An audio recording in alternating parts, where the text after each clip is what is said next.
Primeiro, eu quero agradecer ao meu parceiro aqui no laboratório, Alexandre Jerônimo, e aos outros colegas do laboratório. A gente está fazendo uma série de conversas, mas principalmente o Alexandre, que está aqui, inclusive, gravando essa live hoje, né?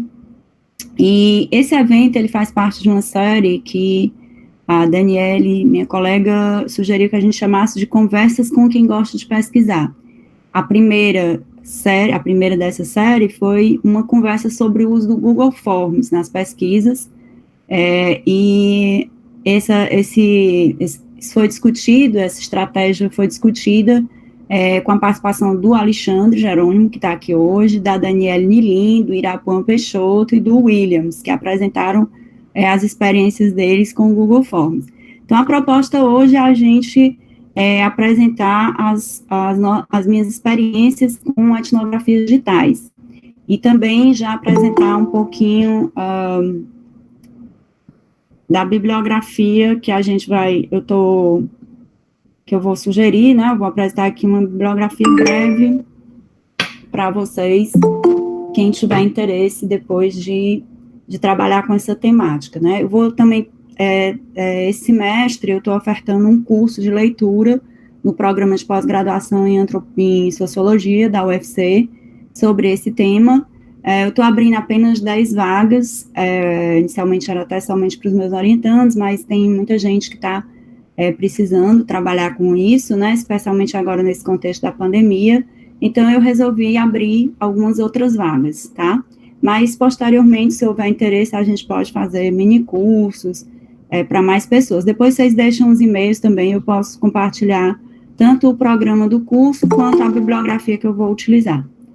Pessoal, então, vamos começar refletindo sobre quais são os princípios da etnografia, né? Assim, eu acho que a maioria de vocês é da área de ciências sociais, conhece bem, então eu vou passar um pouco rápido por isso, mas eu acho interessante a gente lembrar isso para a gente pensar como a gente pode levar esses princípios para o contexto do campo virtual. Então, o princípio da observação participante, eu vou definir daqui a pouco, estabelecimento de redes de relações, a ideia de entrar em um território desconhecido ou de estranhar o conhecido, né? É muito interessante porque, em geral, os antropólogos, eles descrevem esse ritual de saída de sua casa até chegar ao mundo que você vai pesquisar, né? Por exemplo, tem um trabalho da Lila Bulugol, que hoje é professora da Universidade de Colômbia, que eu gosto muito, que é o Veiled Sentiments, que ela descreve essa ida dela, a saída dela do mundo dela para chegar nas tribos beduínas do Egito, onde ela estuda, e a paisagem, né, e todo esse percurso que ela percorre, que é importante psicologicamente para o pesquisador fazer essa passagem do seu mundo para o mundo do outro, né, que ele vai pesquisar. Então, isso eu vou trazer depois para pensar os nossos desafios pesquisando o campo virtual. O outro que é essa ideia da escuta profunda, né, essa escuta que você realmente vai se abrir para ouvir o outro, a atenção aos detalhes, às nuances, ao contexto e a busca da complexidade. Então, eu trouxe aqui uma definição de observação participante, que é uma definição clássica do Howard Becker, que eu não vou ler para a gente não se demorar muito, porque no teste que eu fiz estava dando mais de meia hora.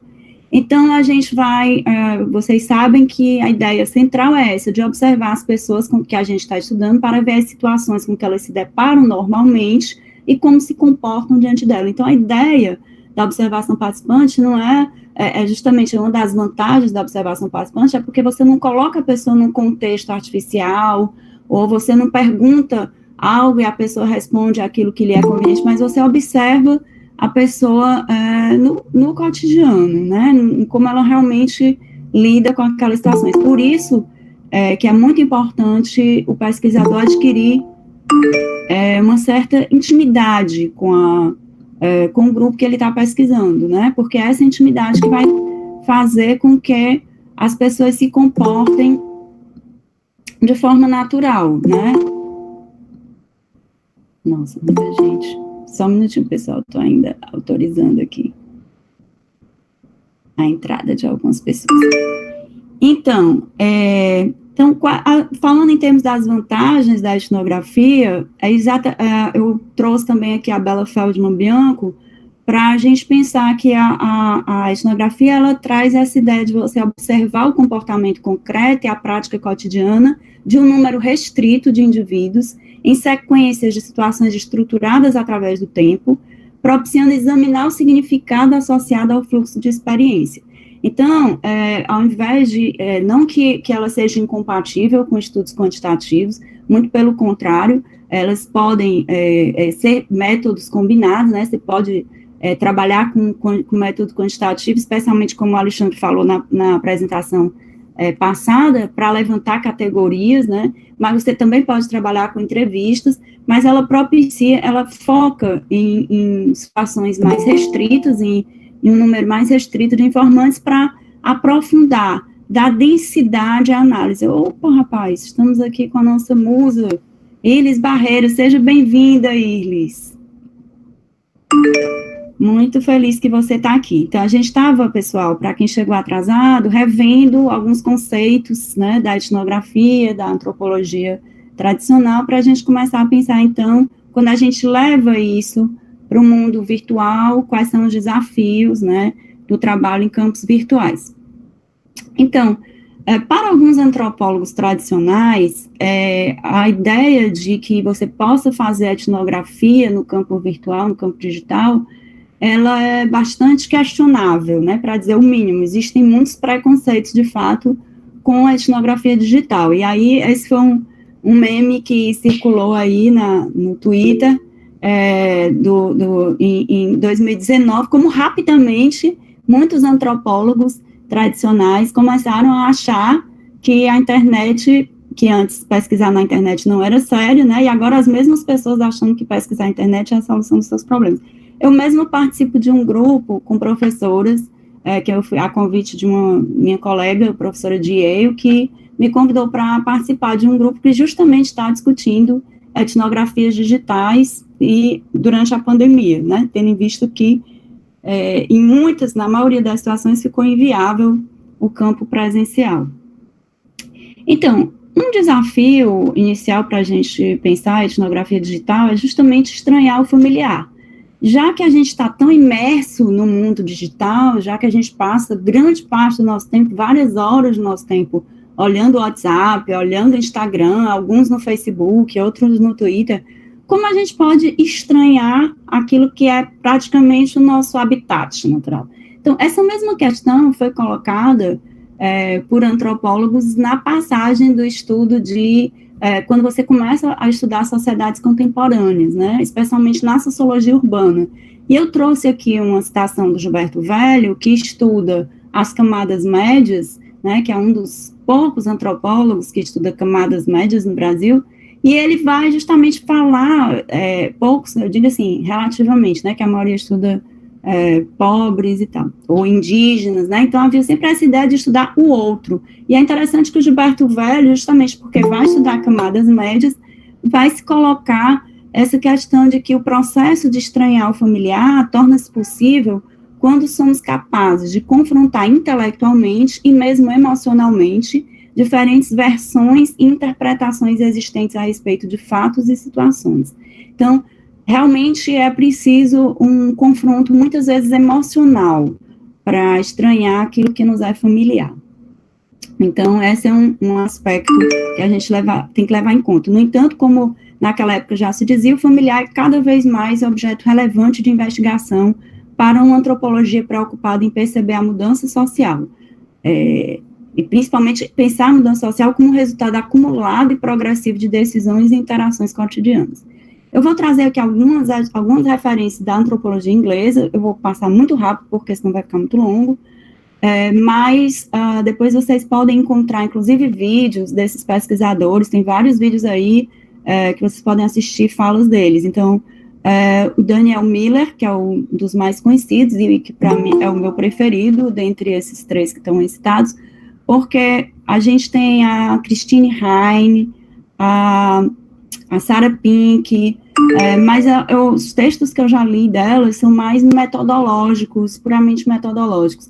Eu gosto do Daniel Miller, porque ele tem um estudo comparativo muito importante, que é esse aí, que também está super disponível, vocês encontram facilmente na internet, que é How the World Changed Social Media, que é um estudo comparativo que ele fez com uma equipe de pesquisadores trabalhando em diversos países do mundo, e ele compara como as pessoas incorporam as mídias sociais de formas diferentes. Então, a cultura também modifica o uso, a forma como se usa redes, né? Há algumas referências brasileiras também importantes, o Teófilo Rifiotes, o Jean Sagata, que foram alguns dos pioneiros que começaram a estudar isso, mas que eu também não vou me deter muito, para a gente não se alongar, e a Larissa Pelúcio, que eu gosto muito, o trabalho dela, Amor em Tempos de Aplicativos, que eu conheci através do Mário Felipe, a Mário Felipe é um doutorando lá do programa, que fez uma live muito interessante, entrevistando a Larissa, e ela falando da metodologia dela, que eu vou comentar um pouco aqui. Vou comentar também alguns insights a partir das pesquisas realizadas por esses antropólogos que eu citei. Primeiro, uma coisa que eu acho interessante, que a Sarah Pink fala, né? Situações filmadas podem ser objeto de descrição e podem ser mais fiéis a como as coisas realmente acontecem do que se fossem narradas posteriormente. Eu vou citar situações da minha pesquisa mais adiante, onde tanto eventos que eu mesmo participei e que eu pude depois rever, porque foram situações gravadas, e ao rever eu pude fazer uma descrição mais densa daquele evento, como também situações que eu não participei e que eu posso visualizar, inclusive de diferentes ângulos, né, porque muitas vezes você encontra situações filmadas por diferentes pessoas, em diferentes ângulos, e que tudo isso é material etnográfico, pode se transformar em material etnográfico. Outra coisa são exemplos, uma coisa que a Christine Heine, por exemplo, fala também, que eu acho que é interessante, é a gente pensar que situações são boas de serem analisadas do ponto de vista da etnografia digital. Uma das coisas boas, por exemplo, são os debates sobre conteúdos televisivos. Quando eu vou participar de bancas hoje, principalmente no jornalismo, eu costumo dizer para o pessoal que não dá mais para analisar conteúdos de mídia tradicional, como conteúdos de jornais ou conteúdos de TV, ignorando a maneira como esses conteúdos circulam hoje nas mídias sociais. Porque, por exemplo, ninguém assiste mais um jogo de futebol, quer dizer, as pessoas mais jovens, especialmente, mas até pessoas adultas, na minha faixa etária, não assistem mais um jogo de futebol sem comentar no Twitter, né? Então, quer dizer, participar, comentar, fazer esse conteúdo circular, a maneira como esse conteúdo vai repercutir, tudo isso é material interessante para a pesquisa etnográfica no campo digital. E a outra coisa, que é uma grande contribuição do Daniel Miller, é pensar os estudos comparativos, né? Pensar que diferentes grupos sociais usam as mídias sociais, e mesmo aquilo que parece igual para todo mundo, como, por exemplo, a selfie, né? Fazer uma selfie, que parece que todo mundo faz selfie do mesmo jeito, na realidade, ele encontrou na pesquisa comparativa dele, em vários países do mundo, que até mesmo a selfie, ela tem diferentes maneiras, diferentes motivações, diferentes modos, diferentes significados. Então, eu vou falar um pouco agora, iniciar falando das minhas experiências. Gente, vocês me desculpem, eu sou iniciante nesse negócio aqui de organizar evento aqui usando esse Google Meet, e eu não sabia que eu mesma ia ficar tendo que autorizar a entrada de todo mundo. Então, eu estou tendo que autorizar aí cada um que vai chegando. Então, como foi minha entrada, né, primeiro, assim, falar um pouco da minha trajetória, né, de pesquisa em redes sociais digitais. Eu comecei pesquisando, eu fui para os Estados Unidos para fazer o meu pós-doc, em agosto de 2015, eu fui com o objetivo de estudar as conexões entre o ativismo antirracista contra a violência policial no Brasil e nos Estados Unidos. Interessante porque, naquele momento, a linguagem racializada, que eu chamo de linguagem racializada, ela estava começando quer dizer, lógico, o movimento negro, desde o início, falava já da violência policial como um elemento central do racismo, mas naquele momento essa linguagem racializada estava se expandindo no Brasil, né? Então você estava começando a ver isso acontecer, e era o momento então que eu entro no meu campo. E a partir de 2018, esse campo nunca me abandona, eu nunca consigo deixar esse campo, mas a partir de 2018 eu começo a estudar o caso Marielle Franco, que eu estudo entre 2018 e 2020, a disputa de narrativas produzidas por coletivos feministas negros, coletivos de favela, grupos LGBTQs e bolsonaristas contra a vereadora Sassari, né? No caso, esses bolsonaristas fazendo uma difamação moral da Marielle. E, atualmente, o que eu pesquiso é o debate sobre branquitude e o papel dos aliados brancos nos movimentos antirracistas. Vocês vão ver, eu espero deixar isso claro na minha exposição, que esses temas, a coerência, que existe uma coerência interna na forma como eu vou conectando um tema no outro, nesses 4 anos de pesquisa. Na verdade, são 4 anos, porque eu comecei em agosto, né, parece 5 anos, mas são 4.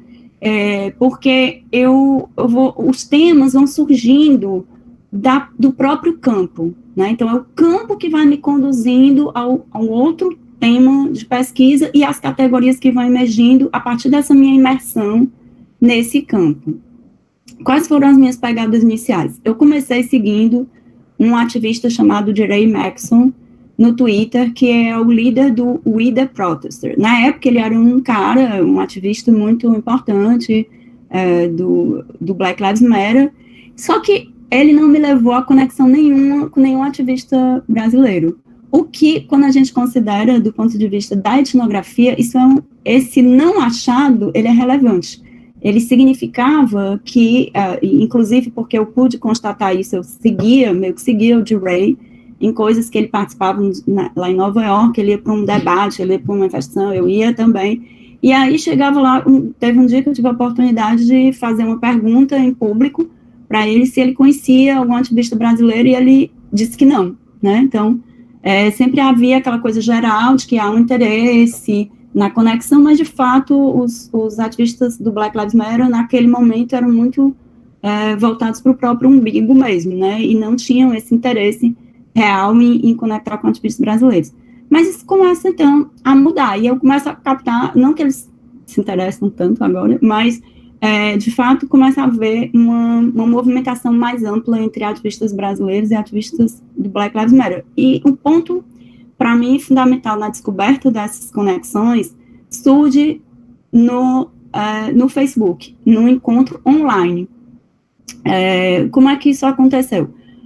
Primeiro, eu tenho que falar e agradecer ao meu parceiro João Miguel Lima, que está aqui me assistindo, fico muito feliz, porque na época o João fazia tradução dos meus artigos, e depois nós acabamos produzindo juntos o meu primeiro artigo do pós-doc, e foi a ideia dele de trabalharmos os flagrantes de violência policial, que eu acabei pegando esse tema e seguindo com ele como um tema que foi central para o meu pós-doc, né? Pensar as narrativas sobre esses flagrantes de violência policial, né, narrativas que eram, como essas narrativas davam significado a essas imagens que circulavam no Twitter, né, que circulavam no Instagram, mas principalmente no Twitter, que era a minha principal fonte.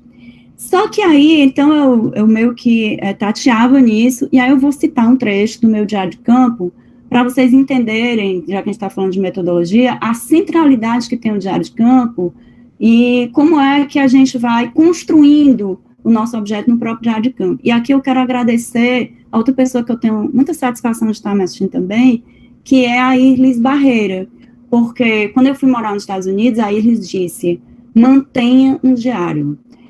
Você pode escrever um livro depois sobre sua experiência. E eu agradeço muito a ela.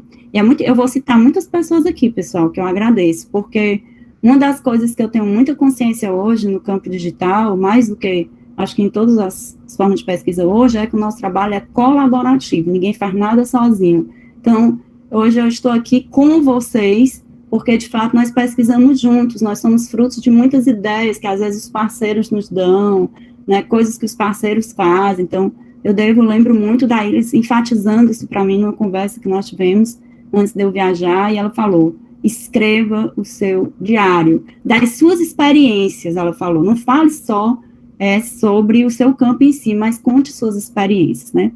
E aí eu vou ler, então, um trecho do meu diário de campo, que era eu estava numa manifestação do Black Lives Matter em Nova York, e aí o trecho diz o seguinte, aí 1º de dezembro de 2015, enquanto conversava com as pessoas presentes, me deparei com um homem negro, bem vestido, super bem articulado, fotografando no local. Ele falava sobre racismo.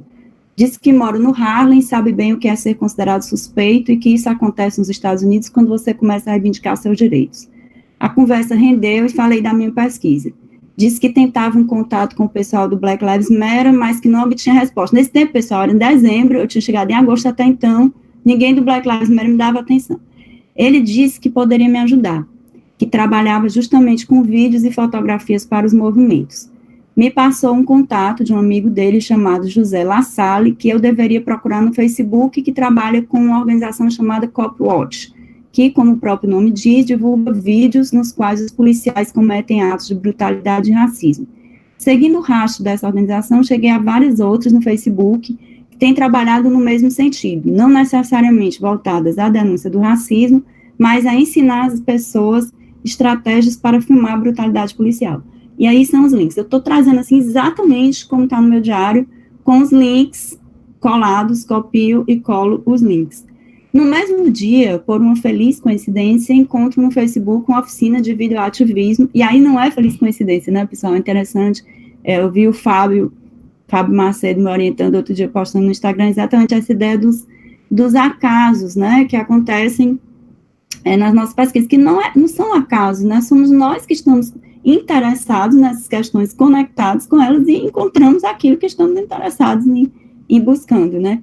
Então, eu encontro no Facebook uma oficina de videoativismo acontecendo em Fortaleza, por iniciativa de um coletivo local que trabalha com vídeos dedicados aos movimentos sociais, reunindo um colaborador de uma organização aqui dos Estados Unidos, chamada Witness, e do coletivo Papo Reto. Eu fico toda arrepiada, porque, de fato, são duas organizações que se tornaram centrais na minha pesquisa. E eu conectei tudo isso num momento só, e postei isso no meu Facebook, né? E eles estavam denunciando o genocídio da juventude negra. Então, esse aí é o post que eu fiz, hoje eu não tenho mais Facebook, mas se eu tivesse, a gente poderia ver. E aí, no dia 8 de dezembro, tem um achado importantíssimo nesse dia, que é a página da Witness. Esse link me levou a vários links de vídeos de gravações históricas de casos de morte por policiais no Brasil, ou seja, eu não precisava fazer o levantamento de todos os casos, só precisava analisar como esses casos tinham repercutido, né? Esse link também leva a um download importante e tal. Então, quando eu entrei em contato com a página da Witness no Facebook nesse dia, eu escrevi em inglês e me apresentei como pesquisadora brasileira, e quem me responde em português. Era uma brasileira, uma jornalista que trabalhava na Witness e que foi uma pessoa central para o meu campo, né? Quando a gente pensa no campo como essa ideia de estabelecer uma rede de relações, a Priscila me colocou em contato com todo mundo. Então, ela me apresentou a pessoa que se tornou o nó da minha rede, não só da minha rede, mas porque ele é um nó de rede. Quem estuda redes sociais, né, que já estudava redes sociais muito antes das redes digitais, sabe o que é um nó de rede, né, uma pessoa central, que é o Raul Santiago. Então, o Raul, ele é ainda, né, do coletivo Papo Reto, a origem dele, do Complexo do Alemão, ele mora no Complexo do Alemão, ele é um ativista contra a violência policial, e ele, naquele momento, essas fotografias foram feitas por mim, ele estava nesse evento, a convite da Witness, dessa organização, que ensina as pessoas, nas favelas do mundo inteiro, a filmar a violência policial. E o Raul estava lá, a convite da Witness e da Anistia Internacional,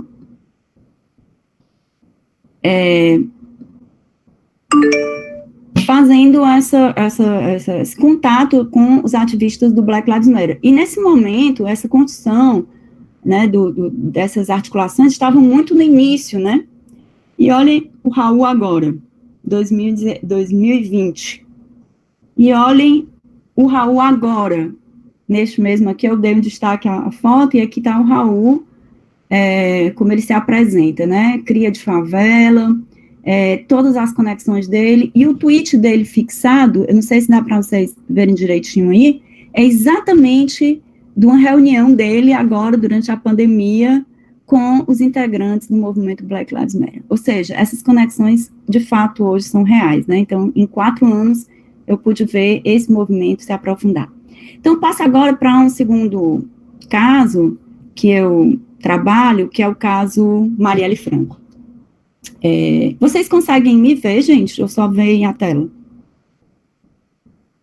Alguém pode responder? A gente vê só a tela. Ah, é? Queria ver. Eu vejo você na apresentação. Ah, tá certo. Eu estou vendo a tela. E Tá vejo bom, você. Ah, você consegue me ver também. Tudo bem. Eu consigo lhe ver e ver a tela por conta da minha forma de apresentação, como eu escolhi, certo, professora? Mas a gente pode colocar aqui a opção, né, da tela cheia ou a tela dividida. Ah, tá certo. Então, vocês têm a opção. Tudo bem.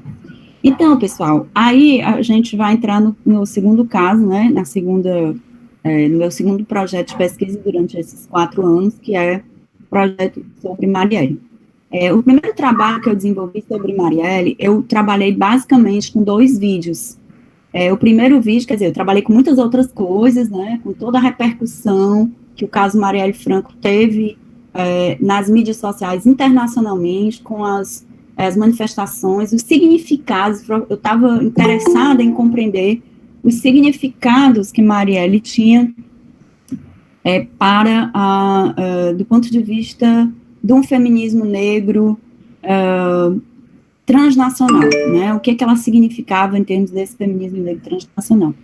E aí, eu quero destacar um vídeo que vocês, a maioria deve conhecer esse vídeo, se não conhecem, devem buscar, porque é um vídeo fundamental para entender o significado de Marielle. É o último discurso, a última fala de Marielle na Casa das Pretas, no dia 14 de março de 2018. Eu me emociono sempre que eu vejo.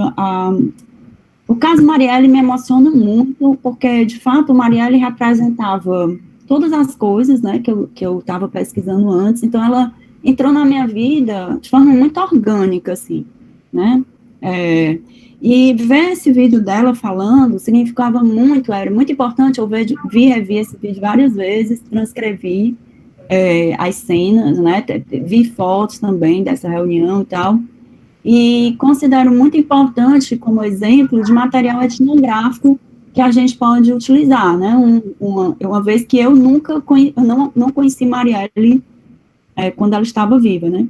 Então, vamos ver só um trechinho, assim. É a gente que está morrendo, é o nosso povo que está morrendo, então a gente tem que lidar para avançar. Na Câmara, só um dado rápido, antes da gente entrar, foram 10 anos antes com a Jurema. E 10 anos antes da Jurema, a Benedita. A gente não pode esperar mais 10 anos, ou achar que eu estarei ali por 10 anos. Negra, feminista, popular, defendendo as mulheres lésbicas, defendendo as identidades trans, falando das mulheres de terreiro. Então, todo hoje, eu estou nesse campo e fico muito feliz com a trajetória da minha construção de vida, que não pode ser só a construção individual. Vir muito antes desse 1 ano e alguns meses de mandato, é porque nossos passos vêm de longe mesmo, né? Então, esse outro vídeo também, se vocês conhecem, né, eu não vou passar aqui, mas é um vídeo muito importante, em que Marielle fala a frase, né, a famosa frase, não serei interrompida, né, que virou uma hashtag, né. A gente tem exemplos de situações filmadas, né, que a gente pode encontrar na internet, que podem ser material importante para as nossas pesquisas. Então, a partir de 2019, eu comecei...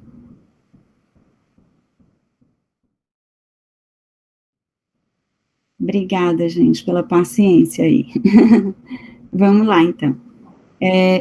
Obrigada, viu? Então... falando aqui, né, eu tinha falado já sobre o Diário de Campo, já falei do Raul e tal, da Marielle. Aí, então, a gente estava falando agora da análise qualitativa da disputa de narrativas em torno de Marielle. Então, gente, existem muitas pesquisas quantitativas, como vocês podem imaginar, sobre o caso Marielle, né? Então, um dos laboratórios que realiza pesquisas quantitativas sobre o caso é o LABIC, e essas pesquisas nos ajudaram bastante, os resultados delas, mas eu falo nós, e aqui também já estou querendo agradecer a alguns parceiros que foram os meus bolsistas, meu bolsista PIBIC, que é o Evaldo Barros Filho, que está aqui também, o Jonas Aquino, não sei se está aqui, que trabalhou nessa pesquisa com o bolsista da PRAE, Bia, e também Raíssa Nascimento, que também foi minha bolsista, e 2 voluntários, que foram o Matheus Tomás e a Anair Santos. Essa equipe, eles trabalharam de forma separadamente, uma parte da equipe trabalhou com os discursos da direita, né, de como a direita fazia a campanha de difamação de Marielle, que foi, obviamente, inflada por fake news, por robôs e tal, né? Então, uma parte da equipe trabalhou usando esses mecanismos usando como palavras-chave na busca, Marielle desmentida, Marielle desmascarada, Marielle bandida. Então, a equipe com o Jonas, o Jonas trabalhou muito isso no YouTube, e encontrou vídeos que ele analisa, né, como é que essas ideias sobre Marielle eram disseminadas. E o Evaldo se concentrou em alguns personagens que impulsionaram as fake news.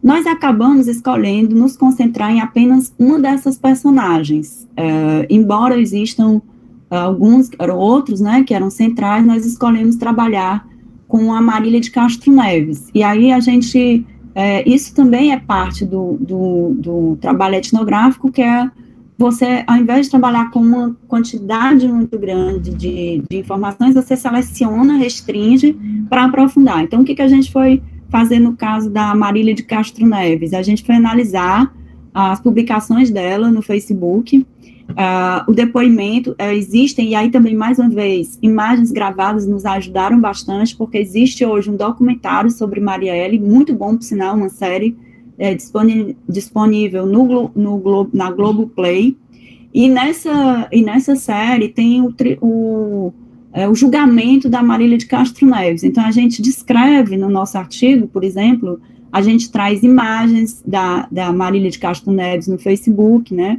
que essas imagens estão lá disponíveis, a página dela é aberta no Facebook. Eu não tenho Facebook, nesse ponto, em vários outros pontos também agradeço muito ao Evaldo, que vai lá, faz os prints para mim, traz, né, para a gente analisar juntos. E aí, por exemplo, tem uma imagem muito significativa da Marília de Castro Neves, sentada numa poltrona de primeira classe, né, e a gente faz a análise do discurso racista dela, porque é abertamente racista, contra Marielle, né, e a maneira, e principalmente na descrição que a gente faz, transcrevendo mesmo do vídeo, as falas do juiz, né, a maneira, e aí a gente descreve a maneira bastante delicada, né, como ela é interrogada pelo juiz, né, como fazendo parte dessa elite jurídica também, e a nossa análise vai nesse sentido. Então, o meu projeto atual de pesquisa, que também sai de forma muito orgânica de toda essa trajetória que eu venho percorrendo, né, desde 2015, dentro das redes sociais, é sobre a branquitude, sendo que, enquanto, no caso, por exemplo, olhando para Marília de Castro Neves, você está olhando para uma elite branca, bolsonarista, de direita, etc., abertamente racista, eu estou interessada agora em estudar os aliados brancos dos movimentos antirracistas, né? Então, embora eu tenha chegado a esse tema de pesquisa por estar trabalhando com os movimentos antirracistas, ou seja, foi pesquisando ativistas negros, que eu cheguei ao tema da branquitude, como eu chego hoje, né, ao estudar a branquitude do ponto de vista dos ativistas negros, eu não estou mais pesquisando negros, né, e isso é um aspecto de uma escolha política, de uma escolha teórica, de uma escolha metodológica, quer dizer, eu não é mais o meu objeto, eu dialogo com os ativistas negros para entender como eles veem os aliados brancos, né, então a gente está tendo hoje nas redes sociais coisas interessantíssimas, né, aparecendo, por exemplo, as ocupações, as chamadas ocupações, por pessoas chamados influenciadores digitais, né, pessoas que têm milhares de milhões de seguidores nas suas contas no Instagram, no Twitter, por exemplo, e que cedem seus perfis para ativistas negros. Por exemplo, o humorista Paulo Gustavo cedeu a página dele no Twitter para a Djamila Ribeiro. A gente tem muitas pessoas, a jornalista Guga Chakra, por sinal, foi até a Isabel, agradeço, que também é minha parceira no artigo que estamos escrevendo juntas, quem me mandou o artigo do Guga Chakra, em que ele faz uma reflexão sobre ele mesmo, né, como branco, e se repensando. Então, você tem hoje muitos brancos que se consideram aliados antirracistas e que estão se pensando como brancos, né, se colocando como brancos. Então, você tem um discurso tem emergido muito a palavra culpa, vergonha, né, por parte dos brancos, mas também de que forma os outros, eu tenho estudado os padrões reativos, né, também de aversão, muitas vezes a luta antirracista, por eles considerarem a categoria branquitude acusatória, enfim. Então, tem uma série de discussões interessantíssimas acontecendo hoje, e eu estou, então, num momento muito rico para o estudo das redes sociais nesse sentido, né. E aí eu trago só um trechinho, assim, de como é que está o meu diário agora, em junho de 2020, que eu pretendo publicar. Então, por exemplo, eu trago aqui um tweet do Luiz Antônio Simas, que eu adoro. Ele se define como historiador, escritor, babalaô, ele é branco, né, e ele vem fazendo uma discussão sobre o incômodo que a discussão da branquitude vem causando, né, se dirigindo aos brancos aliados, né. É interessante que ele está falando exatamente com a categoria que eu estou estudando agora, que são os aliados brancos, né, que ele define como a garotada do bem. Ele diz assim: papo de branco para branco, de coroa eu para a garotada branca do bem. O preto que esculhamba branco não está esculhambando você, não sinta-se tão importante, está esculhambando a construção da branquitude como lugar de privilégio em um mundo estruturalmente racista. Então, eu acho que eu acabei pulando aqui um slide, eu vou voltar a ele, porque ele tem a ver com as dicas finais que eu vou dar para quem está trabalhando com etnografias digitais. Eu não sei se eu pulei isso, acho que eu acabei pulando. Entre os desafios... Geisa, desculpa, é que os slides não estão sendo compartilhados. Vamos ver se agora aparece. Então, um desafio muito central em quem realiza etnografias digitais são os desafios emocionais, a ansiedade. Né? Aí eu vou citar a Larissa Pelúcio, quando ela fala que as mídias contemporâneas são emocionais por excelência. Afetamos e nos deixamos afetar por esses meios. Então, quando a gente está trabalhando, como eu já falei, quando a gente está imerso nesse mundo digital, tudo isso nos afeta muito emocionalmente, né? Ao mesmo tempo que eu estudo, o meu objeto de estudo são aliados brancos dos movimentos antirracistas, eu também sou uma aliada branca do movimento antirracista, então isso também me afeta emocionalmente. Então, além desses afetos emocionais que nós temos por lidar com questões que, mesmo no campo presencial, já nos afetariam, nós estamos o tempo todo com demandas diárias intensas de interação. Nós estamos gerando um volume impressionante de dados, né? Porque, por exemplo, pessoas que sabem que eu estudo isso, minhas amigas, me mandam isso no WhatsApp, né? Me mandam coisas sobre isso, vídeos sobre isso o tempo todo. E isso te leva, e a Larissa Pelúcio fala disso no livro dela, porque ela está estudando masculinidades heterossexuais em aplicativos de relacionamento. Então, ela tem um volume enorme de contatos, de conversas com os interlocutores dela, que ela vai arquivando e tal, mas chega um momento que ela está esgotada, porque as demandas são gerais, né? Eu fiquei me lembrando de uma orientanda minha que duas orientandas estão trabalhando com essas questões de relacionamento amoroso, e como isso é desgastante, né? E, às vezes, esse esgotamento emocional, como no caso da Larissa Pelúcio, leva a uma necessidade de tempo offline. Você acaba tendo que não aguentando, e aí tendo que sair, né? Então, em função dessas questões, desses desafios, é que eu vou dar algumas dicas finais para quem está trabalhando com com etnografias digitais, né, baseado na minha própria experiência. Então, gente, tem sido muito importante para mim separar um tempo e um espaço para a pesquisa. Aí, voltando àquilo que eu falei no início, né, se a gente, como antropólogo, tinha, quando faz a etnografia, mesmo sendo antropólogo, né, porque a minha formação é em sociologia, mas trabalhei com etnografia, e, por exemplo, eu pesquisava o Conjunto Palmeiras, então, eu pesquisava no Conjunto Palmeiras, então, aquele meu ato de me deslocar até lá, era como se eu fosse, aos poucos, abandonando, né, o meu mundo para entrar no mundo do outro. Se eu não tenho como fazer esse ritual de entrada, porque eu estou trabalhando na minha própria casa, ainda mais agora na situação da pandemia, que eu estou em casa o tempo todo, eu tenho que criar esse ritual, né, eu tenho que estabelecer esse ritual. Então, uma coisa que tem me feito, inclusive, para preservar a minha saúde mental, emocional, ter esse autocuidado, é separar horários para o meu campo. Então, é lógico que isso, às vezes, é difícil de fazer, porque, como eu disse, às vezes você está aqui no seu horário de lazer, com o seu namorado, sei lá o quê, e chega uma mensagem no WhatsApp que interessa muito para a sua pesquisa.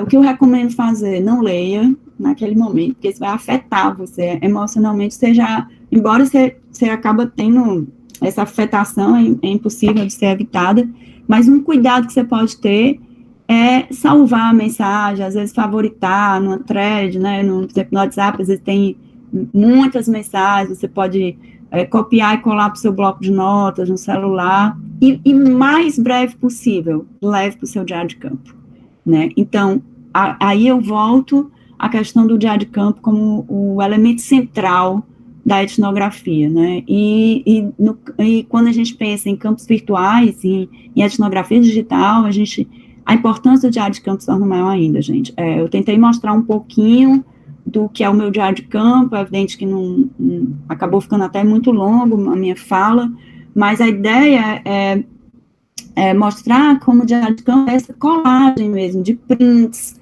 de links, de coisas. Lá tem um material preciosíssimo no meu diário de campo, né, de 4 anos de pesquisa, e que você retoma isso, e às vezes, por exemplo, um evento, por exemplo, que eu participei em 2015 em Nova York, com a Kimberly Crenshaw, e que eu posso rever aquele evento, né, e extrair dele outros significados. Então, todos esses links são valiosíssimos, todos esses prints são importantíssimos, e essas imagens que nós temos hoje, circulando, devem ser analisadas em seus contextos de produção, de circulação, né, e embora haja uma consciência de que muitas vezes nós estamos trabalhando dentro das nossas bolhas, é interessante perceber, como eu percebo hoje, após esses estudos, o quanto certas coisas que estavam restritas à bolha que eu estudava, de ativismos antirracistas, hoje extrapolam essa bolha. Por exemplo, eu vejo a discussão da branquitude hoje na Folha de São Paulo, eu vejo a discussão da branquitude até mesmo na Globo, se fala em branquitude, né, se aborda a questão da branquitude. Então, coisas que antes eram restritas aos círculos ativistas, pelo fato de serem, de circularem de forma mais ampla nas redes, elas acabam ganhando as mídias tradicionais e chegando também a outros públicos. Então, a gente tem que ter consciência de que está pesquisando em bolhas, né, quando a gente faz a etnografia digital. Esse também foi um problema que a Daniele falou, né, quando estava falando sobre o Google Forms.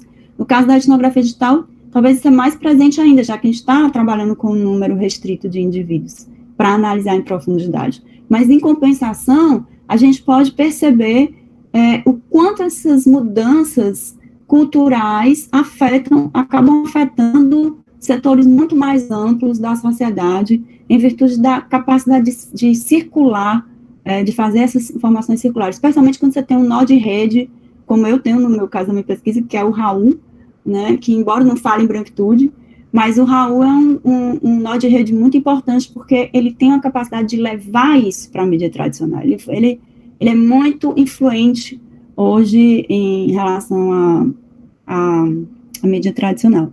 Então, é isso, gente. Eu agradeço muito, peço desculpas por todos os probleminhas técnicos, agradeço a paciência, e como a gente se demorou bem mais, acabei levando bem mais tempo, eu vou ficar mais disponível também o tempo que vocês quiserem, para a gente, pelo menos mais meia hora, para as perguntas, tá bom? Então, a Stephanie já se inscreveu, por favor, Stephanie, pode, se quiser abrir aí. Oi, professora, boa tarde.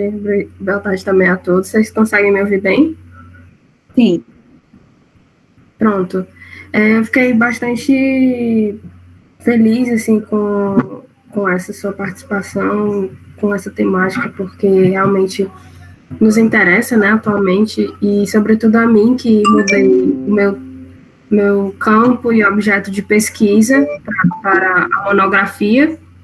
Eu estou agora no bacharelado, né, para quem não sabe, enfim. E aí que, assim, até ontem, por exemplo, eu estava fazendo o meu campo e eu estava, assim, eu estava justamente isso, né, com essa dúvida, meu Deus, como criar esse meu diário, porque é muita conversa que eu estou tendo virtualmente, e aí chegou uma hora que eu vou printar e vou colocar aqui no documento, porque eu acho que vai fazer sentido. Porque, assim, professora, atualmente eu estou pegando ainda revisão bibliográfica, literária, sobre o campo da cybercultura, da etnografia virtual. Então, assim, já peguei algumas dicas com você, alguns que você citou eu já tinha conhecimento. E aí que eu estava assim, com muita dificuldade em fazer esse meu diário de campo. Tendo em vista também que eu estou com uma dificuldade em manter contato com a orientação nova, né? Já entrei em contato com o professor, mas, enfim. Então, eu estou fazendo minha pesquisa, estou entrando no campo, sem, assim, não, como posso dizer, aleatoriamente, né? Não estou fazendo isso, não estou sendo irresponsável, mas eu estou tentando, na medida do possível, fazer um diário de campo, fazer um levantamento, alguns recortes, porque já é muita informação. E como você falou, realmente, assim, é muitos dados, é muita conversa, é muita informação que chega, é muito insight, inclusive, se você não toma um cuidado de separar um tempo, se você não faz uma atividade física, se você não bebe uma água, você realmente fica muito esgotado mentalmente. Porque isso é uma das coisas que quem vai começar a pesquisar nas redes, vai sentir. Realmente é muito esgotante. E aí, assim, a minha dificuldade, eu queria só mais que você pudesse, assim, relatar aqui pra gente, deixar mais dicas de como criar esse diário, se segue mesmo aquele padrão tradicional que a gente já conhece, que é faz no caderno, ou faz no aplicativo de notas, e essas conversas que a gente tem, né, no virtual, esses links, a gente printa mesmo, data, aí como fazer? Tipo, uma pergunta. Por exemplo, eu tive uma conversa há uma semana, mais ou menos, onde a pessoa com quem eu estava conversando me trouxe uma informação que eu fiquei muito, muito, assim, sem palavras, porque era um assunto muito delicado. E aí, é tanto que na hora eu não consegui fazer diário de campo, porque eu fiquei bastante assustada com a situação do meu campo e com as redes de conexão que pairam lá.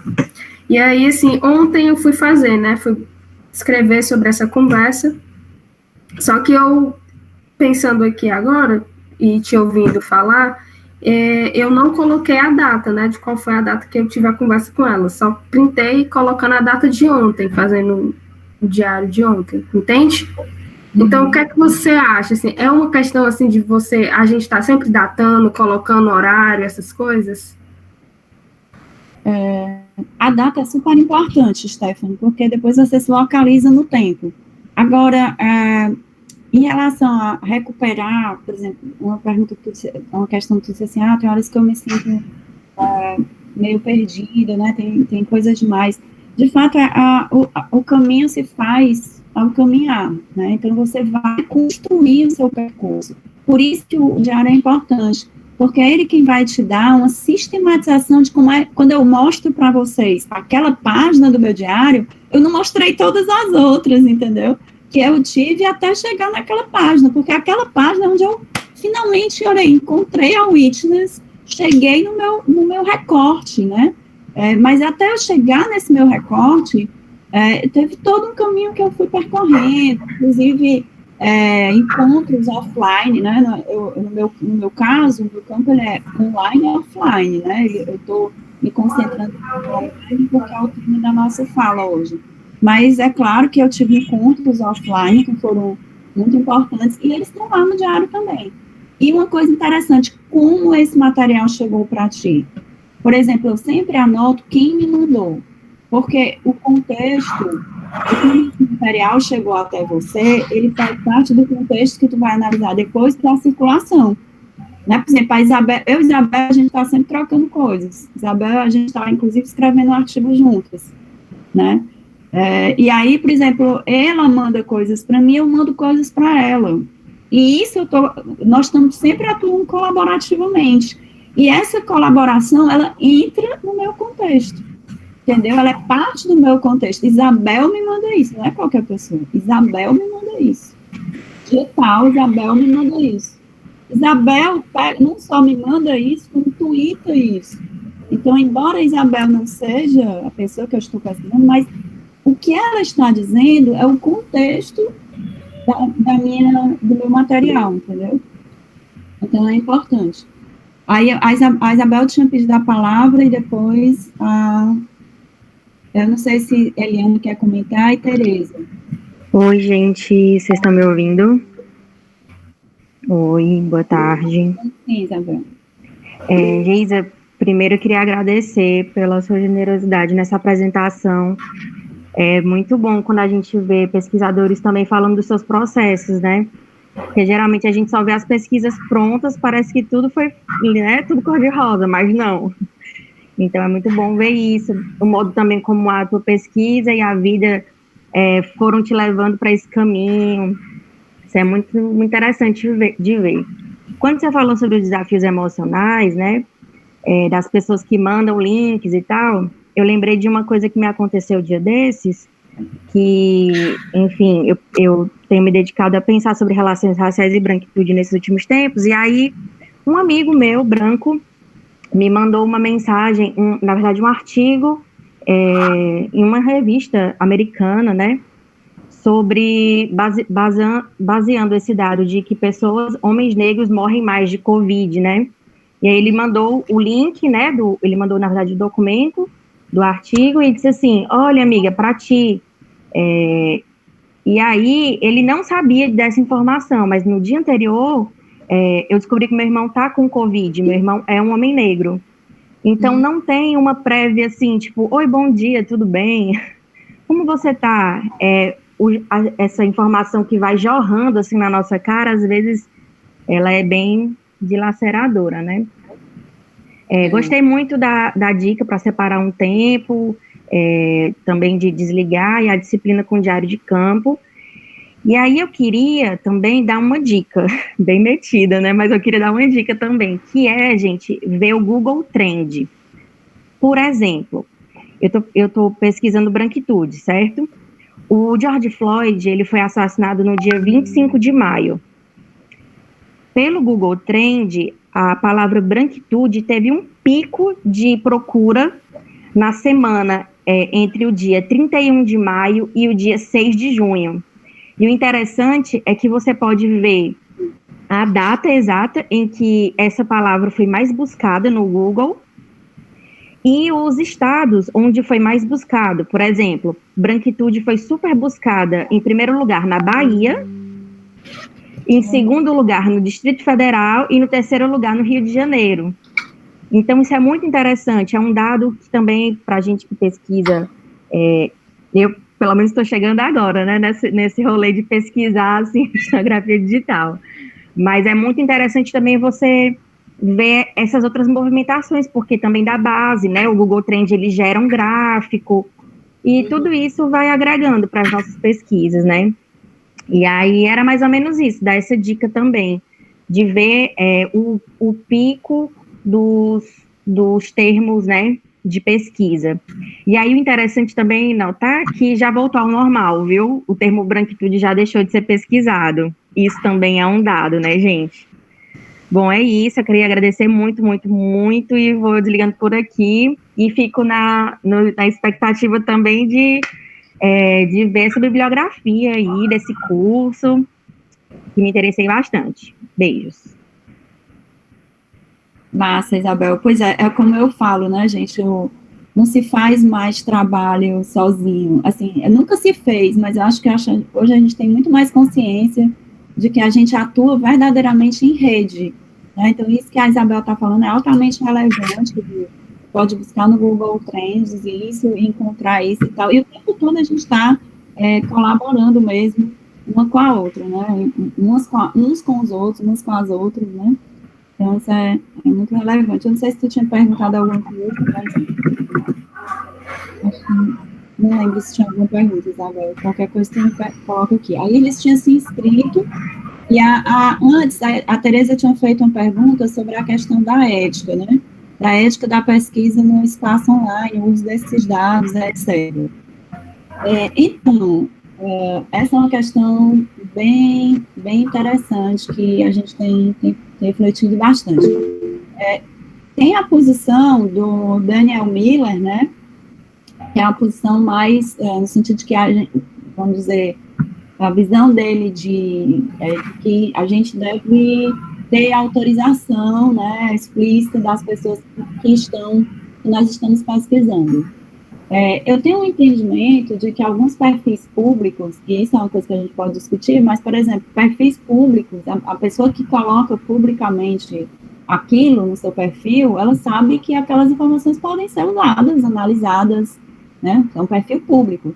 Eu acho que se as informações são colhidas em uma conversa privada, um exemplo, no seu grupo de amigas, alguém vai lá e faz um comentário, você usa isso na sua pesquisa e coloca ainda o nome da pessoa que falou isso. Então, aí eu acho que é uma questão ética séria, porque você não autorizou, você não informou que está fazendo sua pesquisa. Mas eu não, por exemplo, para nós que pesquisamos elites bolsonaristas, por exemplo, esse é um dos focos, né, que eu trabalho, trabalhar com um sentido muito estrito de ética, no sentido assim, eu só posso colocar isso, se a Marília de Castro Neves tem que autorizar o que eu e o Evaldo, a análise que eu e o Evaldo falamos, né, fazendo sobre ela, é um pouco complicado, né? Então, de fato, ela está lá, ela está falando coisas racistas, essas coisas estão lá, a gente faz a análise, e a gente usa realmente prints que ela disponibilizou na página dela do Facebook. Então, esse, eu acho que é um sentido ético mais, digamos, pensar no sentido mais amplo a ética, né? Quer dizer, uma pessoa que está fazendo ofensas racistas, ela não está sendo ética, né? Então, eu acho que a gente, como pesquisadores, nós temos que olhar também essas questões de uma vista mais ampla, assim, não tão estrito, né? Mas, de fato, é um perfil público, né? Então, eu acho que a gente pode usar sem problemas. Eu acho que, realmente, conversas privadas que tem que ser bastante cuidadoso com isso. A Iris tinha pedido para falar. Geisa, eu achei muito interessante essa discussão, porque abre, vamos dizer assim, um campo de pesquisa inteiramente novo para nós e muito desafiante, porque eu estou pensando assim na etnografia tradicional, em que o tempo parece que vai devagarinho, você vai ali, conhece a comunidade, vê a posição de um, enfim, é uma conversa devagar, enquanto que a conversa em rede, né, através da internet, ela tem uma velocidade de uma semana, por exemplo, como ela falou com relação ao Google Trends, tem um assunto que vai, daqui a pouco ele envelhece, chega outro, então a rede de conexão é muito ampla, né? Eu acho que isso coloca um desafio para a gente, né, como é que determinados temas surgem e se cruzam com outros. Por exemplo, eu achei muito interessante que você falasse dos novos rumos da pesquisa sobre, por exemplo, a solidariedade, vamos dizer assim, dos brancos à causa negra, que é um tema que emergiu, se eu entendi bem, e eu pensei até o contrário, vamos dizer assim, o racismo fora de lugar, quer dizer, alguém que, sendo negro, fosse racista também com a sua negritude, né, porque existe também isso, não é algo natural. Então, me parece assim que esse cruzamento, ele é muito interessante assim, e muito desafiador, só colocando, vamos dizer assim, a importância disso. Eu achei ótima a ideia de ter realmente um diário de escritas, de registros, né, porque os temas, eles correm numa extrema velocidade, eles são efêmeros, né, eles não se fixam. É isso. Sim, Iris, obrigada.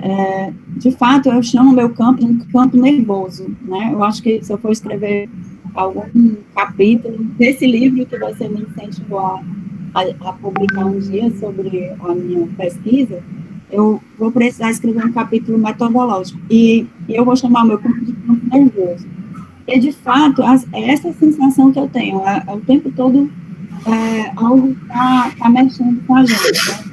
E essa questão de negros que apresentam falas e comportamentos racistas contra os próprios negros, né, como é o caso do cara que está na Fundação Palmares e tal, que são usados, né, essa é uma discussão também muito importante, porque ela é sempre usada para descredenciar o movimento negro, né, quando o negro é usado contra a própria causa, né.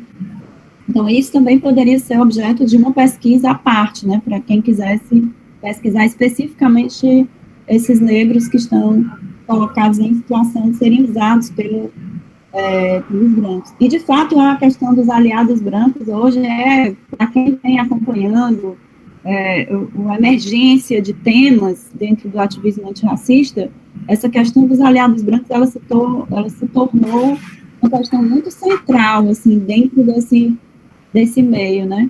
E o interessante é ver os comportamentos dos aliados brancos, né? Teve uma polêmica que foi, para mim, muito interessante, que foi a polêmica envolvendo a cineasta, vai fazer agora um documentário sobre Marielle, Evaldo, como é o nome dela? Nós citamos no projeto. Antônia Pellegrino. Antônia Pellegrino, sim, que ela foi acusada de ela usou, ela, na verdade, assim, ela falou que não tinha escolhido um diretor negro porque não existia um Spike Lee no Brasil.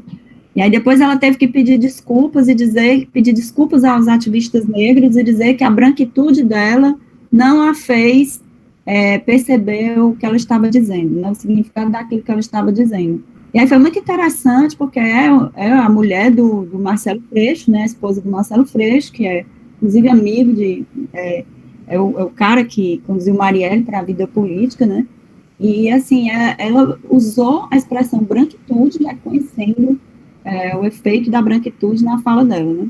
Então, uma categoria nativa, no sentido de que ela está em circulação hoje dentro do ativismo negro, né.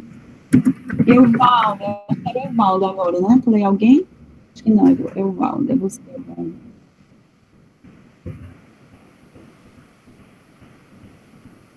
Pode falar. Sim.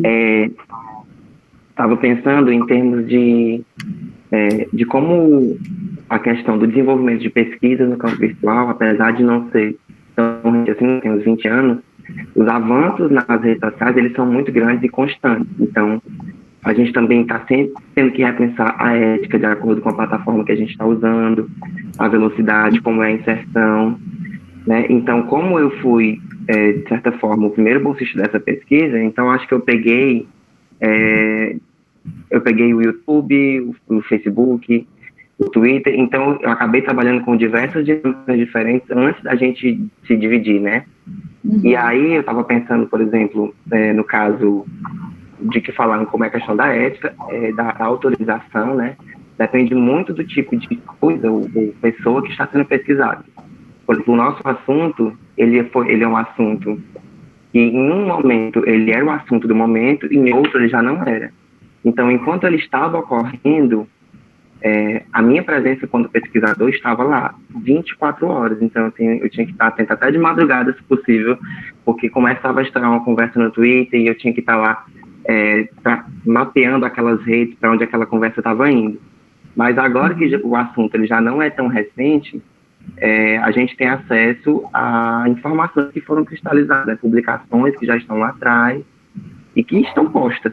E aí a gente tem uma facilidade maior de lidar com isso, porque são dados meio que públicos, né?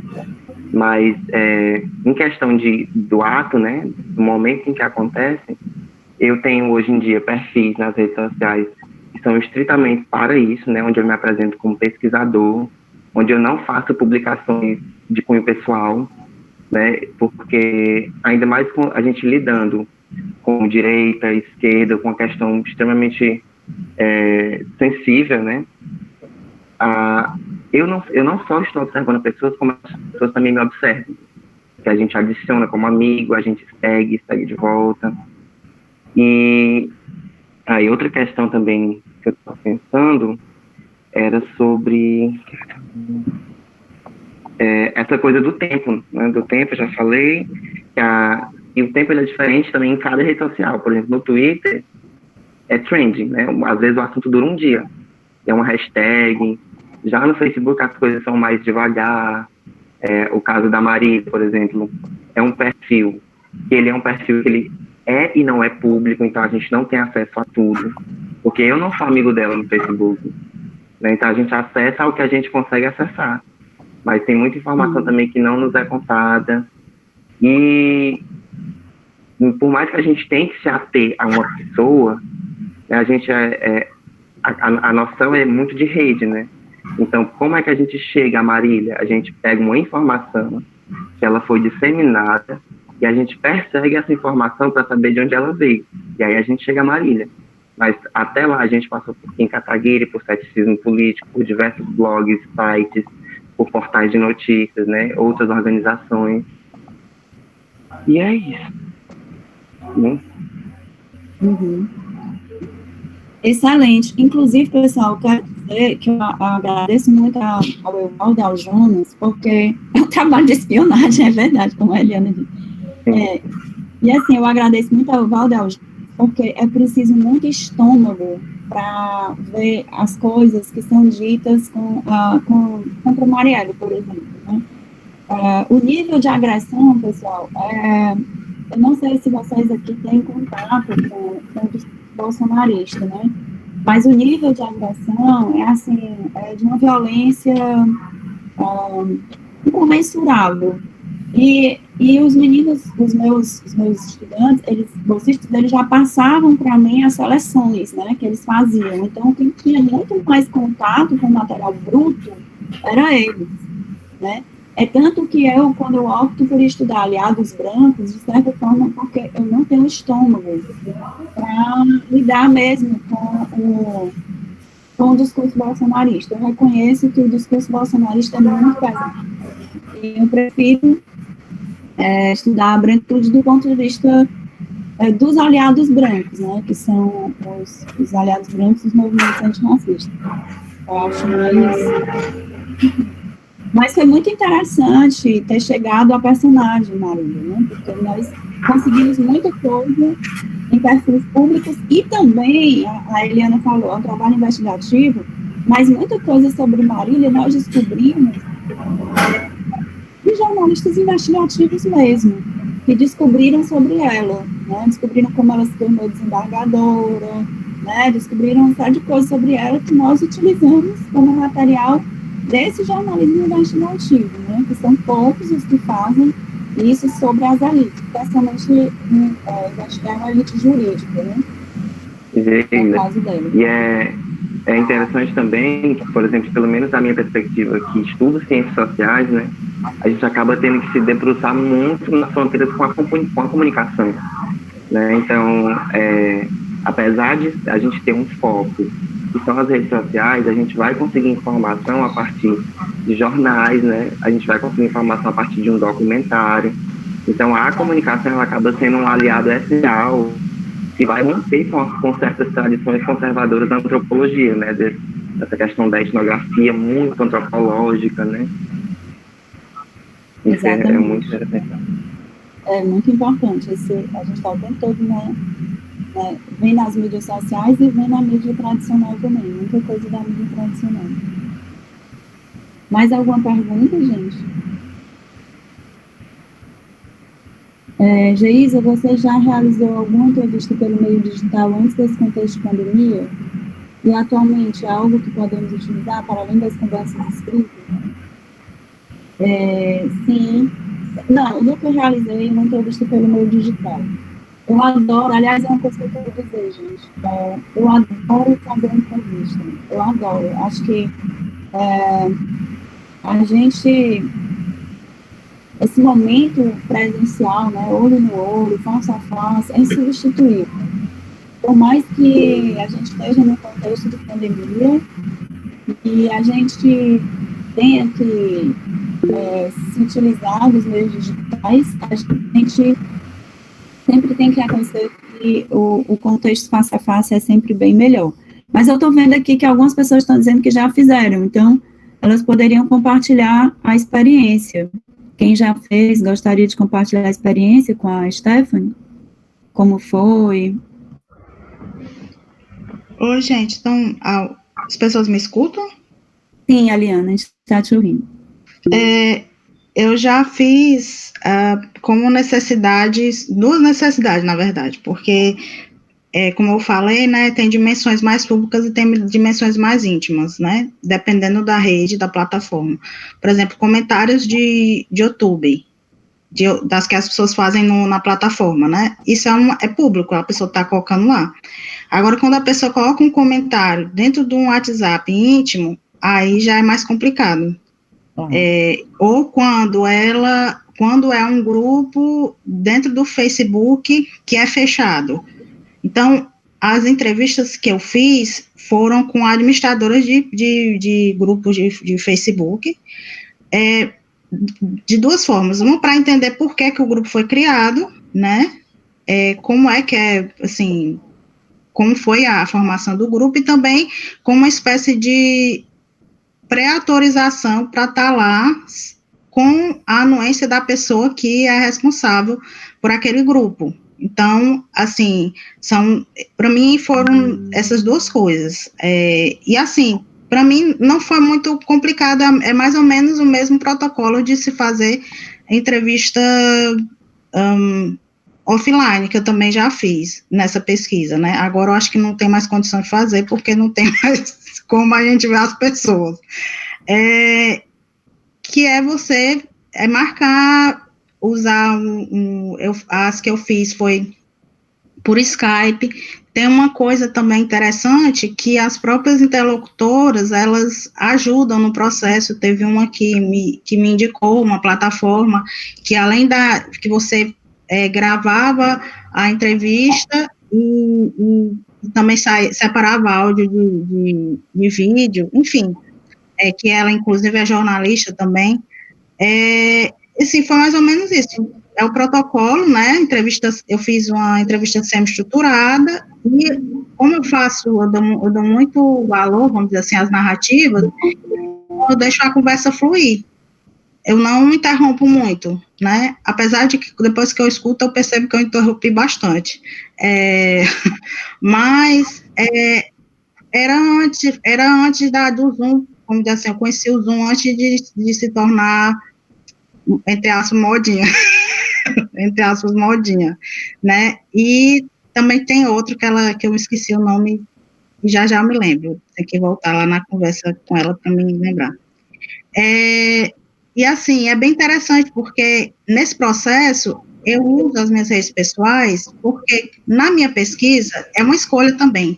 Se você é uma pessoa de esquerda e está pesquisando bolsonarista, não tem como você utilizar suas redes pessoais, porque você vai se entregar. Eu penso assim, você vai se entregar, você vai entregar que você discorda, e as pessoas não vão se abrir para você.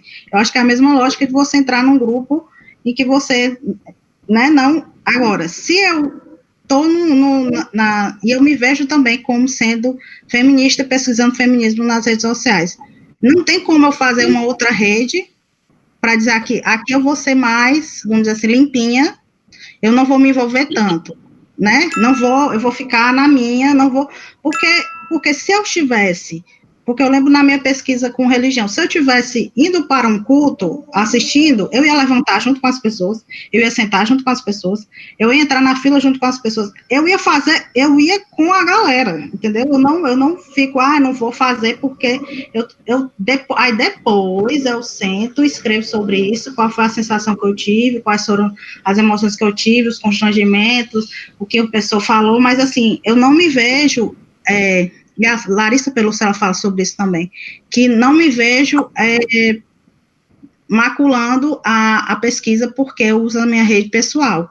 Eu acho que foi uma decisão metodológica e que tem outros objetos que fazem você ter outras decisões metodológicas de não se envolver tanto, enfim, né? Mas, assim, só uma observação que a ansiedade e vamos dizer assim, o abalo psicológico com a etnografia virtual é real. Tipo assim, é muito forte e, assim, de violência interna de um grupo que você está pesquisando.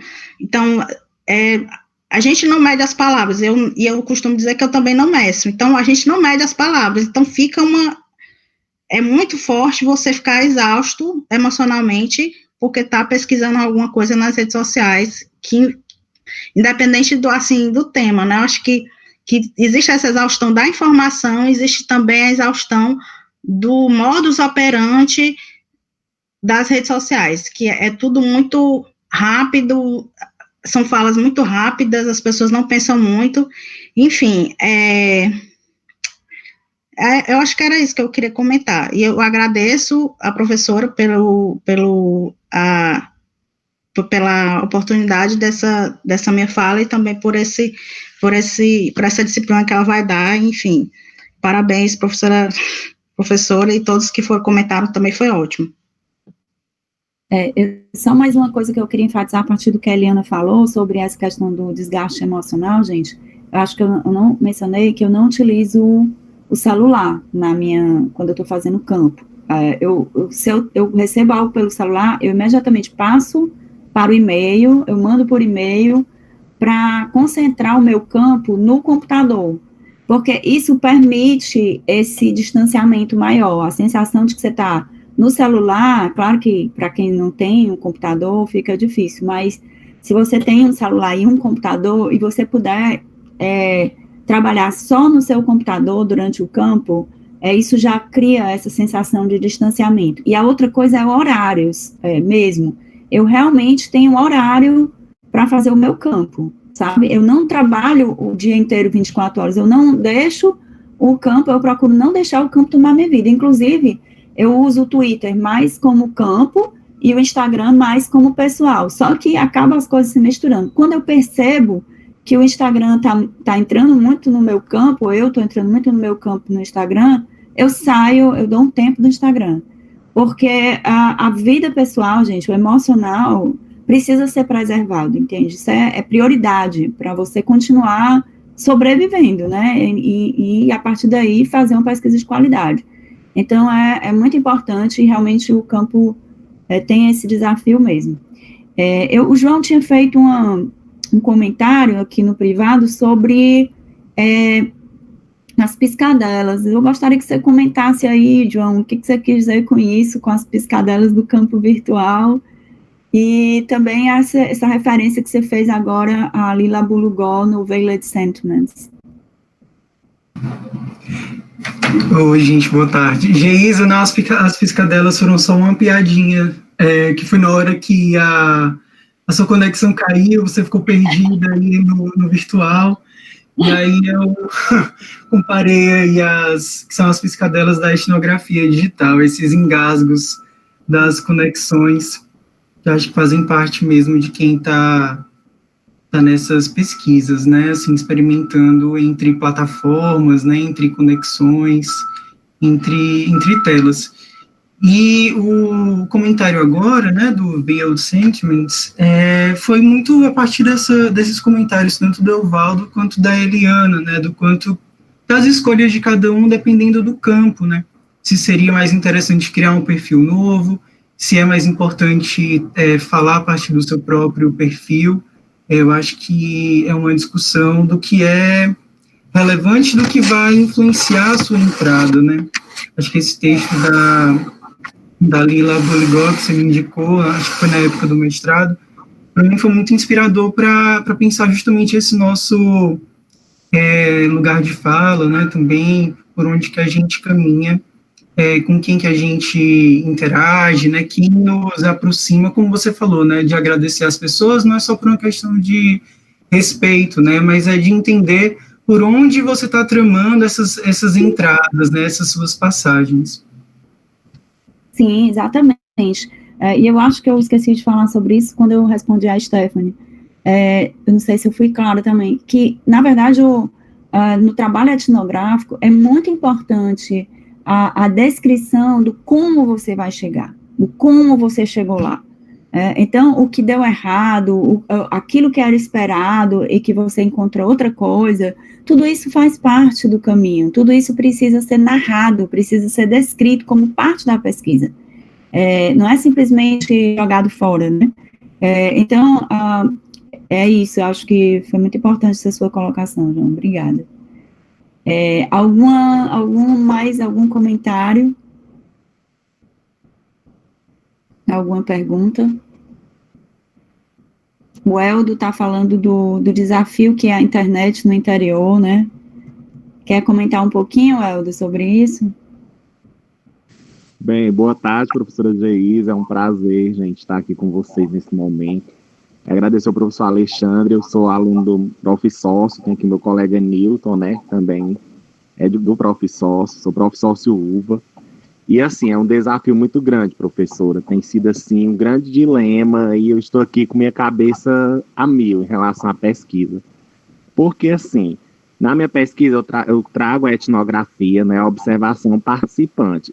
Na verdade, eu vou pesquisar sobre as metodologias de ensino de uma professora no ensino médio de sociologia. Agora, eis a questão, né? Como é que eu vou observar a professora em sala de aula? Né? Agora, com essa questão das atividades remotas.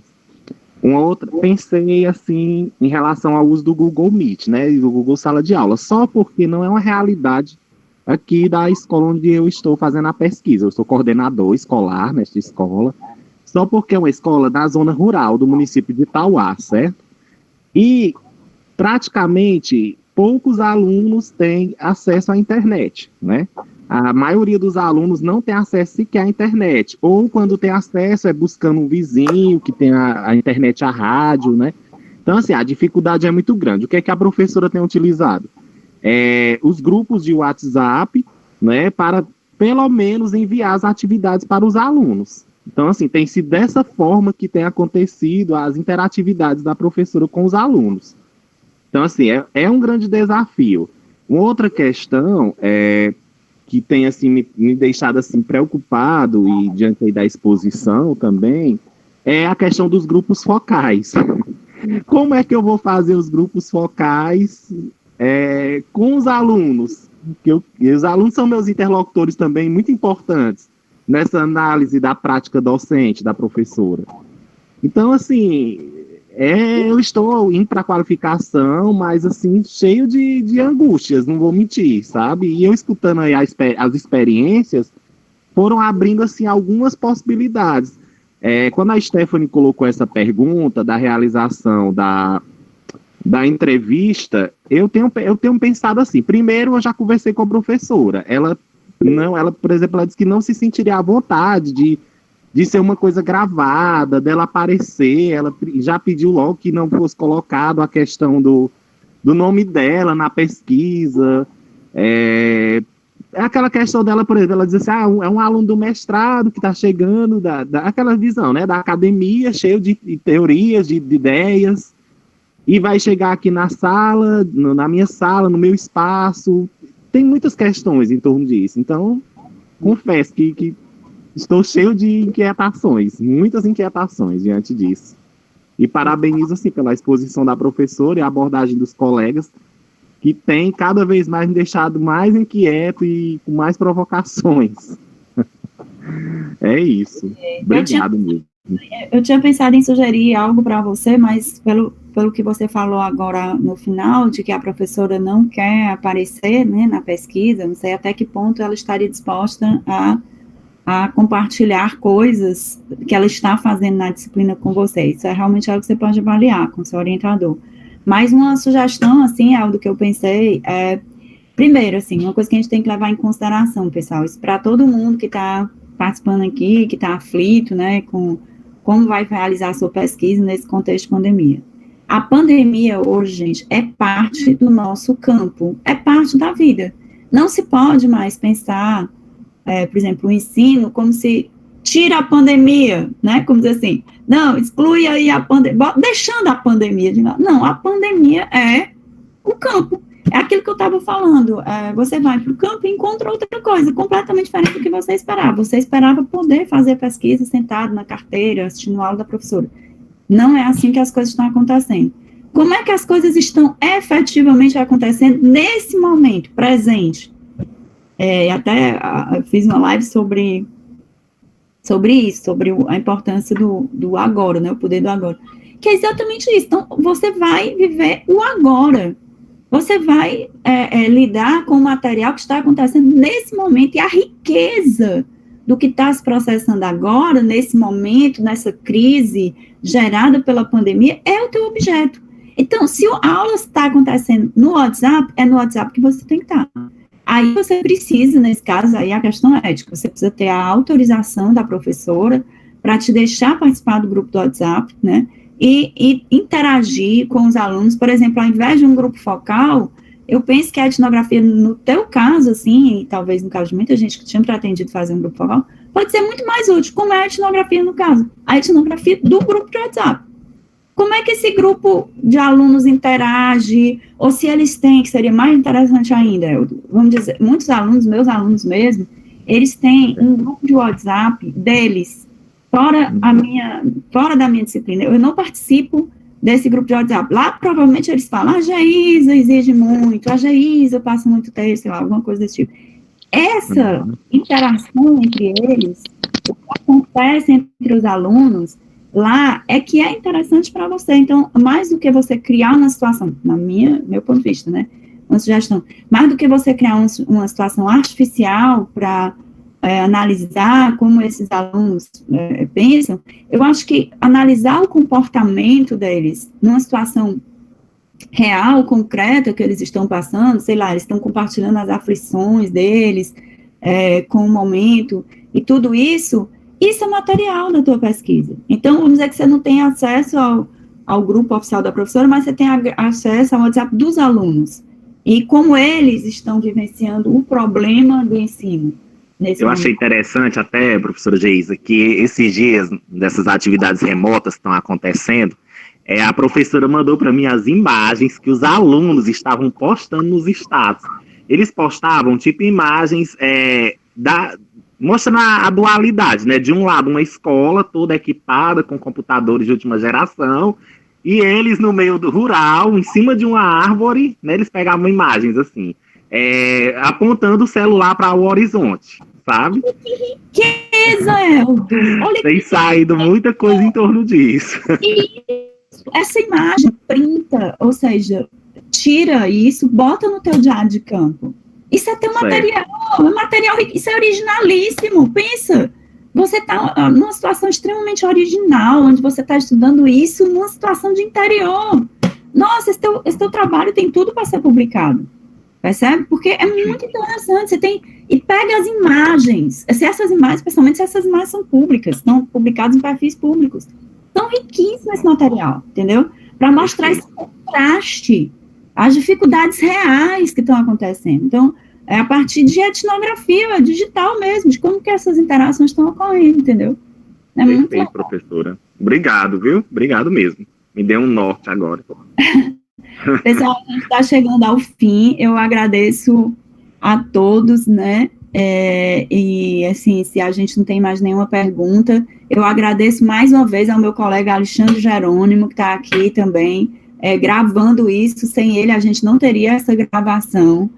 Agradeço pela parceria, pelo apoio desde o começo, dos colegas do LEPEC e também do Nicolas Gonçalves, que fez a arte do cartaz, do pessoal que divulgou no Instagram, de todos os meus amigos que estão aqui, os meus parceiros, os meus orientandos, super queridos, né? Esse foi um momento, pela primeira vez, gente, eu estava com uma certa ansiedade com relação a esse momento, porque era a primeira vez que eu estava falando de todas as minhas pesquisas, e eu sabia que era muita coisa para reduzir, né, e dar esse recorte metodológico.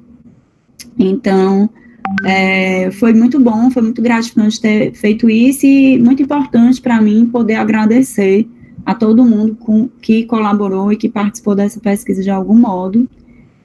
Quero agradecer também a minha orientanda Tereza, que não participou dessa pesquisa especificamente, mas que é uma grande colaboradora minha e que fez muitas experimentações que ela vai falar na próximo evento, vai ser com ela, vai ser sobre feminismos, com ela e a Giovana, e a gente vai ter um debate muito bacana também. Ela vai falar também das experiências dela com o WhatsApp, usando o WhatsApp, né, como uma ferramenta de pesquisa. E eu agradeço muito. Vai ser no dia 17, Bruno, 17 de agora, né, 17 de julho, viu, uma sexta-feira. Então, é isso, galera, muito obrigada, e até a próxima. Obrigada, Isabel, um beijo, obrigada a todo mundo, obrigada a Iris, João Miguel, Jéssica, enfim, eu não vou conseguir falar o nome de todo mundo, Evaldo, muito obrigada a todos, um beijo e até outra vez. Sim, e quem puder, quem for aluno do programa de pós-graduação, que não tiver cursado curso de leitura 1, nós estamos então com essa oferta aí de um curso de leitura sobre etnografias digitais, para quem puder fazer. Tchau, tchau.